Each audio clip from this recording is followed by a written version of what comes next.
ಇಲ್ಲೊಂದು ವಾದನ. ನೀವು ಅಡಿಗೆ ಮನೆಯಿಂದ ಹಾಡಿ ಅಂದ್ರೆ ಓಕೆ, ಅದ್ರ ಪ್ರಕಾರ ಅವ್ರು ಹಾಡಿದ್ರು ಓಕೆ. ಇಲ್ಲಿ ಇಂತ ಅಷ್ಟು ವಾದ ಭೀಮಾಗಿ ಹಿಡಿದು ರಾಕ್ಷಸಿ ಹೇಳಿದಿ ನಾ ಏನಾಗಿ ಹಾಡಬೇಕು, ನೀನ್ ಮೈ ಕಾಣ್ಕೊಂಡು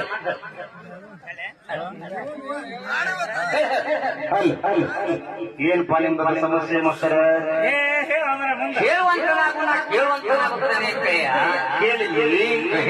ಹಾರಿ ಹಾಳದ ನಮ್ಮ ಕಮಿಟಿ ಹುಡುಗರು ಏನಿದ್ರೆ ಎಲ್ಲಿಂದ ಅರಿಗಿನ ಮನೆಯಿಂದ ಮುಂದೆ ಹಾಡ್ರಿ, ಅರಿಗಿನ ಮನೆಯಿಂದ ಪಾಂಡವರು ಪಾರಾದ್ರೆ ಅಲ್ಲಿಂದ ಬರೋ ಕತ್ತಿಂದ ಒಂದೇದಾದ ಅಲ್ಲ ಮುಂದೆ ನಾ ಏನ್ ಹಾಡ್ಬೇಕು, ಯಾವ ಪಾತ್ರ ತಗೋಬೇಕಂತ ಹೇಳ್ಬೇಕು, ಅವ್ರನ್ನ ಕೇಳ್ಬೇಕು. ನೀ ಯಾಕೆ ಹೇಳಿದ್ರು ನೀ ನನಗೆ ಸಂಬಂಧಿಲ್ಲ.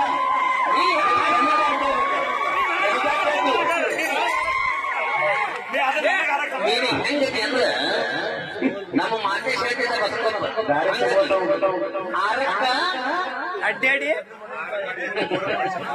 ಬೇಡ, ಮುಂದೆ ಏನ್ ಹಾಡ್ಬೇಕು ಅನ್ನೋದು ನನಗೆ ಗೊತ್ತ, ಏನ್ ಹಾಡ್ ಅನ್ನೋದು ಕೇಳಿಲ್ಲ. ಆದ್ರೆ ನಿನ್ನ ಬಾಯಿದ ಏನ್ ಹಾಡ್ಬೇಕ ಅಂತ ಕೇಳಿದೆ. ಏನನ್ನ ಕರೆಕ್ಟ್ ಪಾತ್ರ ಕೊಡ, ನನಗೇನಾರ ಒಂದು ಪಾತ್ರ ಕೊಡ. ಹೌದು ನನಗೆ ಹೌದು